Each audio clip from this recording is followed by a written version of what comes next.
It feels great to have a balanced Seattle Seahawks team. And this week, the Seahawks, among all teams in the NFL, came out number 1 overall on the PFF rankings for everything. And this is what is beautiful to see. You know, there was some struggles on offense. There were some lower grades when it came to pass blocking, tackling, and pass rush. Those were the 3 lowest grades. But overall, a 91.5 overall grade was number 1 in the NFL, above the San Francisco 49ers, who were second with an 85.4. So we're talking about 6.1 higher grade than the second best team graded in the NFL. Now, obviously, PFF is not a gospel of football. There are interesting parts about it. Today, I want to talk about the overall grades on offense and defense. And I also want to talk about some of the players that came out with some really special grades this week.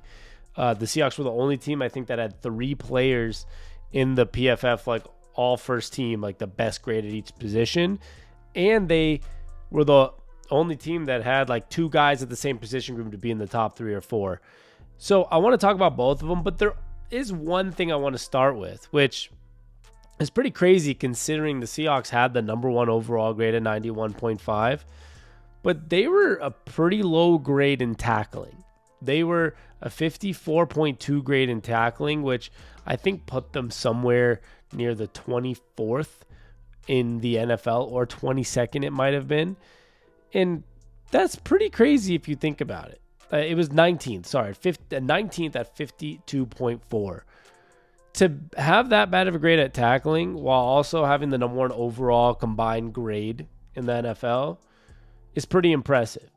But it's also kind of weird. And this is not me crapping on PFF. I'm a big fan. I'm talking about it on a video. I think it's interesting to look at. I think it's a good way to evaluate each player, especially, and see if some of the things you saw and some of the, advanced stats that you thought were, you saw from a player actually came true or not. But it's weird. You have a guy like Mark Schlereth, who is a former Denver Broncos player, who is a Fox Sports analyst and a Denver Broncos radio host. So he's a fan of the Denver Broncos. And he said it might have been the best tackling performance he's ever seen in the NFL by the Seahawks. And I felt somewhat the same way. Now, that's probably a little hyperbole. It's a little too bold of a statement that he just meant they dominated when it came to making good tackles against his team. But he said it might have been the greatest tackling performance he's seen in the NFL. And I saw some of the same things. I saw Kayvon Wallace. I saw a lot of other players open field tackles, making tackles in really big spots, one-on-one open field tackles, or on a screen pass, one-on-one, something that Seahawks really struggled with in the past. And Tariq Woolen talked about it, talking about how they feel like their tackling got so much better because they're actually tackling in practice. And I'm not saying that's a shot at Pete Carroll. I think there's been a lot of things that have been misconstrued as shots at Pete Carroll these last couple weeks. But it's just a new era. It's a new coaching staff. And maybe it's better for these players. Maybe it's better for young players like Tariq Woolen and Devin Witherspoon and Boye Mafe and whoever else you want to consider on the defense, or new guys like Jerome Baker and Terrell Dotson, who this is their first time playing with the Seahawks. Maybe it was better for them to get some tackling in practice and not have a lot of, non-contact time at practice. So Tariq Woolen talked about it. Other guys have talked about it, like Mark Schlereth. The tackling was phenomenal. So I'm not really sure how they came out with a 52.4 grade on PFF. But overall, it's extremely impressive they were number 1. And I'll just break down a few of them here. On offense, they had a 74.7 grade. Passing grade at a 70.1. Pass blocking was one of the lowest at 60.7. A receiving grade of 69. A run grade of 71.5. But a run blocking grade of 78.4. And that was nice to see. The run blocking grade. The run blocking grade was number 4 in the entire NFL. The pass blocking was a little lower. And we'll get to that when we talk about some of the players and some of their grades and who performed really well. But that left side of the line is really looking decent. Obviously, you have Connor Williams, who's a good center. But then you go to the left side of the line. Charles Cross had the highest grade for any offensive lineman in the NFL. Charles Cross, yes. 94.8. He was 96.1 in the run blocking and a 79.5 in the pass blocking. And we'll get deeper into that when I talk about the whole offense. But the number 5 best grade on the offense in total was also Laken Tomlinson, which was the left guard. The right side of the line is where the struggle's coming. Anthony Bradford, who had 66 total snaps, was one of the worst graded players on the entire list for the Seahawks. And the right tackle was Stone Forsythe for most of the game because George Fant played 13 snaps. So we went from Abraham Lucas, who's still in the process of recovering, to George Fant, who we signed for, I feel like, that purpose of Abraham Lucas has been getting hurt, and he's already hurt to start season. Let's put in George Fant, who had a decent game, especially in the run blocking game when he was playing 13 snaps. But then Stone Forsythe came in and didn't perform as well. He had a really good block on the Kenneth Walker touchdown run. Obviously, these players are professionals. They have good and bad moments. But that right side of the line is where it gets a little sketchier.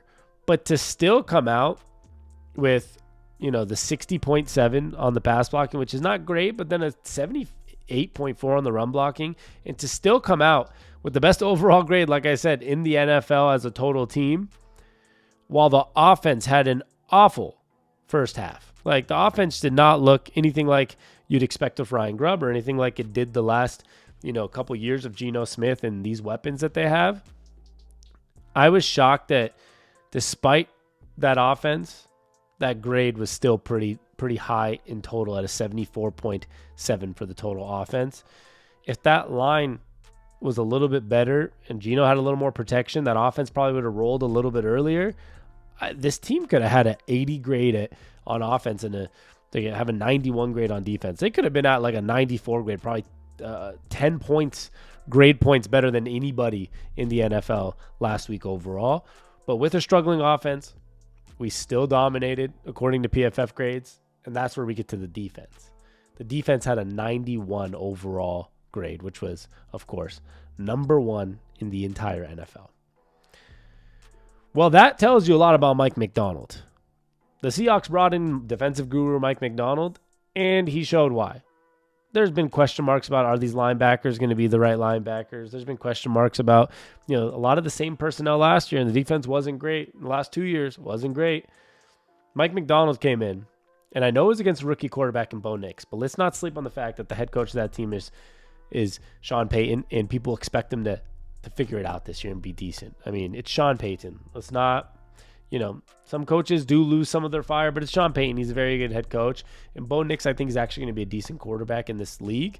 And for the Seahawks to come out with the first game ever in Mike Macdonald's career, to come out of the number 1 graded defense in the NFL and PFF, and I think in DVOA, they were also the number 1 defense in the NFL. That's pretty impressive. The run defense grade was a 70.5, which was number 7 in the NFL.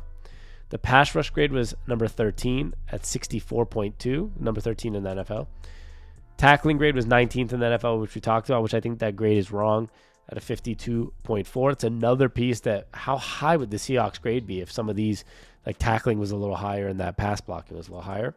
And of course, which we all expected of Tariq Woolen and Devin Witherspoon, and Trey Brown made a nice play or two there, the coverage grade. Number 1 in the NFL at 92.7. Yes, the number 1 coverage grade in the entire NFL at 92.7. And that's a big part why the Seahawks were number 1 defensively in the NFL. Last but not least, we can talk about special teams. They were number 3 special teams grade, and that was with a muffed punt, which I'm sure takes a decent account into this grade. They were still the number 3 special teams graded team at an 80.3. So all that, some highs, some lows, yet the Seahawks were the number 1 team in the NFL. So defense number 1, offense was looking like top 15 somewhere. This team was doing something really special. And sure, You might not think it's perfect. There was some mistakes. It was against the Broncos, but something really special is happening. The highest graded corners in the NFL. Number 3 and number 4, of course, were Devin Witherspoon, 85.3, and Tariq Woolen at 83.8. You had 2 guys in the top 4 right there for you. You had the highest safety grade in the NFL, Julian Love. You had the highest offensive lineman or tackle grade in Charles Cross. So you're looking at a team that we're talking about. Julian Love, a guy who was, this guy they re-signed this offseason. Mike McDonald came in. He probably told John Schneider, I like what I saw on tape for that guy. Let's continue to bring him back and have him for multiple years. Number 1 grade in the NFL. You have Tariq Woolen and Devin Witherspoon, 2 guys that you expect to be your future at corner. You expect to be, like the Earl Thomas, Cam Chancellor of safeties duo. 2 of them in the top 4, number 3 and 4 in the entire NFL. And then Charles Cross, your young left tackle. You got him in the draft 2-3 years ago. You expect him to be your franchise left tackle, number 1 grade in the entire NFL at the tackle position. Beautiful. It doesn't get better than that. And I believe the other one that was number 1 was Tyler Lockett. Tyler Lockett had a 90.3 PFF grade. He was number 2 on the Seahawks offense, but I think he was the number 1 also receiver in the NFL graded. And that's where the Seahawks had 3 guys, all number 1 slots. They were the number 1 team overall, the number 1 defense overall, and they had 2 offensive guys as the number 1 players overall at their positions, and 1 defensive guy in Julian Love, number 1 at their positions. And that's where I look at this offense now. Charles Cross being number 1, amazing. Tyler Lockett being number 2 on the Seahawks offense at a 90.3, awesome to see. He doesn't age. It's weird. After that, you had Geno Smith, Kenneth Walker. 2 big key pieces. Hopefully Kenneth Walker can play Sunday, but 2 key pieces of the offense showing up in the top 4 in Seahawks grades is phenomenal to see. You have 3 offensive linemen after that. Laken Tomlinson at left guard, Connor Williams at center. So, like I said, from the center to the left side, this offense is phenomenal on the offensive line. It looked good with Laken Tomlinson, Connor Williams, and Charles Cross. George Fant was number 7, which if he was healthier, maybe this line would have had an even better day. I don't know about, with Stone Forsythe, it's a little harder. He didn't have the best day. But there's so many positive signs with these certain guys you want to see coming out with good grades on the offensive side. And we'll get to the defense here. On the defensive side, a lot to like here. Like I said, number 1 in the NFL at safety, and he had a 90.2 in tackling grade, or in coverage grade, and a 90.7 in the rush defense grade, and a 93.4 overall grade, Julian Love, the guy you extended. Then your franchise corners, 85.3 for Devin Witherspoon, 83.8 for Tariq Woolen. Then Jerome Baker, your offseason signing at linebacker, who, is one of the replacements for Jordan Brooks, and that's comfortable to see. An 80 grade, number 4 on the defense, something you love to see. And you go down the list, the next couple guys are also pieces we either re-signed or brought in just this year. So you had, let's repeat that. Julian Love, number 1. Witherspoon and Woolen, 2 and 3. Jerome Baker, new guy. Leonard Williams, number 5, a guy we extended this summer. Number 6, Rayshon Jenkins at safety, a guy we brought in. Number 7, Terrell Dotson, a guy we brought in at linebacker. And number 8, Kayvon Wallace, another guy we brought in at safety. That's 2 safeties instead of, and he only had 12 snaps, Kayvon Wallace, but we got rid of Quandre Diggs and Jamal Adams. We kept Julian Love, brought in Rayshon Jenkins and Kayvon Wallace, and they're both in the green, 74.5 for Wallace and 76.3 for Jenkins. 2 guys that are, replacements for older safeties and guys that get hurt a lot. Jamal Adams didn't even play week 1. So that was beautiful to see. You had Mike Morris with 9 snaps with a grade in the green at 71.9, which is nice to see. Byron Murphy, 70.5 with 40 snaps. Good to see for a rookie. He's in the green. Almost every player on the Seahawks defense was in the green range, which is pretty good to see. There's only a few that were outside of it. Jaron Reed was, near the bottom of the list with a 53.7, but somebody I'm not worried about is Jaron Reed. I think he'll be good. Trey Brown was a little lower at 64.3, but for a lot of teams, 64.3 would not be your number 14 guy on the defense.